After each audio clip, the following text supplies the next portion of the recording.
प्रेरणा अनुभव करुवे तेबे जाई आपणकर सिद्धांत यथार्थ। तेबे शिवदासंकर मृत्यु पर राजा प्रयाघाटर अनति दूर रे जने जोगींकर हबिविद्या प्रदर्शन रे अभिवृत होते एवं भावुले जे तांको साधना रे हुए तो से साहाय्य करिवे, किंतु अंधकार रे केते जन डकायतक द्वारा से जोगी एवं चेलांकर जो हटहटा हला एवं सेमानकर जादूकर परिचय जतले से पाइले सेतले भर्तृहरिंकर मोहभंग घटिला एवं ठीक यही समय रे भेट होउछि तांकर नास्तिकवादी चार्वाकपति सहित।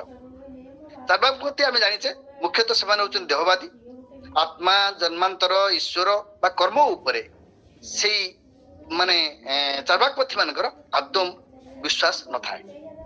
तेणु सेमाने कहते एगुड़िक प्रत्यक्ष गोचरीभूत नुहे। तेणु चार्वाकपंथी बा भौतिकवादी केवल जगतर स्थिति को स्वीकार करथांती। सेमानक मतरे खित अप तेज मरुत यही चारोटी जगतर उत्पत्ति। यहाँ दर्शन मुख्यांश होची परम सुखार्थ।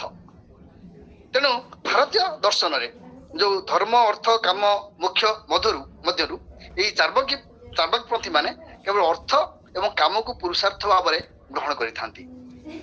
तेणु स्वर्ग नर्क मुख्य पुनर्जन्म प्रति एमाने सबुबले संध्यान प्रकाश करिथांती एवं सेहिथि पई भर्तृहरि सेठु पळै जाउछंती एवं प्राय सत्यर स्वरूप उपलब्धि रे विफल होइथिबा राजा एवं अवसन्न हृदय रे वाराणसी उद्देश्य रे यात्रा समय रे साक्षात होउछि तांकर तांत्रिक उदालकंग सहित उदाल भट्टଙ୍କ सहित किछि दिन पई शिष्यत्व से ग्रहण करुँच। आम जानी तंत्रशास्त्र कहे तंत्रशास्त्र कहूँ जे 8 प्रकार बंधन मानव को सत्य एवं मुक्ति ठार दूरवर्ती करें। से गुड़ाक कौन गोटे हूँ भय, शोक, जुगुप्सा, कूल, शील, जाति, लज्जा एवं घृणा। उदालक ठीक से कथा भर्तृहरि कहते किंतु विचारधारा भर्तृहरि भावुं जे एकदशदर्शी तंत्र प्रकृत महत्व उपलब्धि रे से असमर्थ बोली भर्तृहरि भावुंट एवं जहाँ ज्ञान विस्तार करे एवं साधक मान को रक्षा करे भर्तृहरि मतरे ताही होचे तंत्र। किंतु तंत्र विपरीतात्मक प्रयोग करा जाउथिबारु यार आचार एवं साधारण प्रणाली प्रति जनसाधारणकर माने विमुखता प्रकाश होउची एवं जोग ठारू यह विशेष दूरवर्ती नुहे। किंतु तंत्रशास्त्र मानकरे जोगर स्थान होउची महत्वपूर्ण। अथच जो तांत्रिक संपर्क से आसुचंती जो उदाल भट्ट संपर्क रे से किंतु ताठारु दूरे जाउछंती। एवं आमे जानिछु जे गोरखनाथंकर नाथ संप्रदाय रे योग शास्त्र विशेष आदर रहिछि एवं नाथपति मानक मध्य रे हठ जोगर बहु सिद्ध पुरुष मध्य परम आचार्य मत रहिथिले।